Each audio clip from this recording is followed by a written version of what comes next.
What's up, guys? Let's talk about 5 upcoming smartphones for August.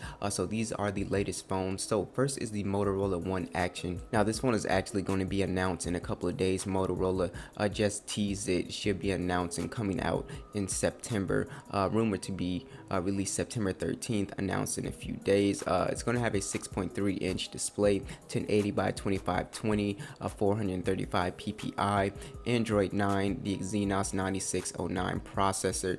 So the interesting thing with this one is it's gonna have a plastic body as well. So we are gonna have SD card support up to 1 TB, which is really nice. 64, 128 out the box with 4 GB of RAM, or 32 or 3 GB of RAM, depending on which variant you get. So the thing with this phone is that it's going to have a triple camera setup, 12 megapixel wide, and 8 megapixel ultra wide, and a 5 megapixel depth sensor, which is really awesome, and a 12 megapixel selfie camera. So it will still have the 3.5mm jack. You are going to have a fingerprint mounted on the back, a 3500 milliamp battery.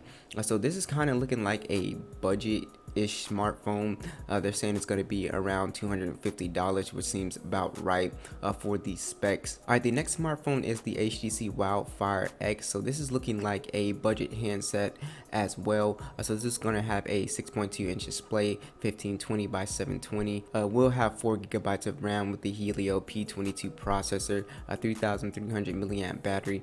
So this actually will have a triple camera setup, which is pretty nice. So I like to seeing that in sort of budget handsets. It's gonna have a 12 megapixel wide, 8 megapixel telephoto lens, a 2x optical zoom, and a 5 megapixel depth sensor, which is really nice. You will have the headphone jack as well, a USB Type C.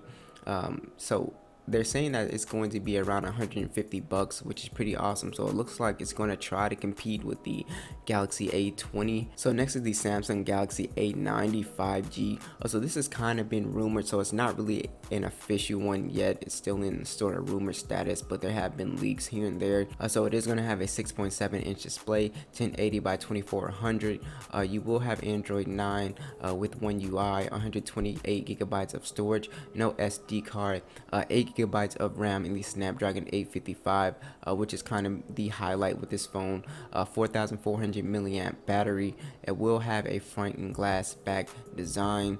You will have a triple camera setup, 48 megapixel wide, 8 megapixel ultra wide, and a TFO 3D sensor as well at 5 megapixels. So it is rumored to not have a headphone jack, and most likely not going to have wireless charge as well. So it's got the Snapdragon 855, which I think a lot of people wanted with the A80, so it's going to be in this model, which is fine. All right, next is the Samsung Galaxy A10s. So this is going to be the successor. So it is going to be announced sometime in August, they're saying. So I really like this phone. It's going to have a 6.2-inch display, 720 by 1520, Android 9.0, 32 GB of storage, micro SD support. You will have 2 GB of RAM, which is a little weak. Helio P22 processor, 4000 milliamp battery. So this phone's looking like it's going to be around that $100, $130 price range. I'm guessing $150. You are still going to have that fingerprint scanner on here. They're saying that it's not going to be an AMOLED panel, just an IPS panel, which is still pretty good.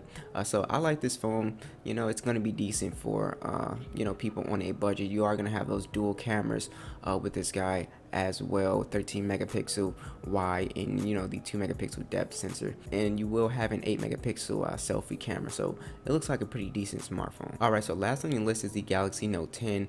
You can pre-order it now, but it's going to be actually released August 23rd. So this is going to be a beast of a smartphone. The only problem I have with the Galaxy Note 10, the standard edition, is that it did not have any SD card support, which kind of sucked.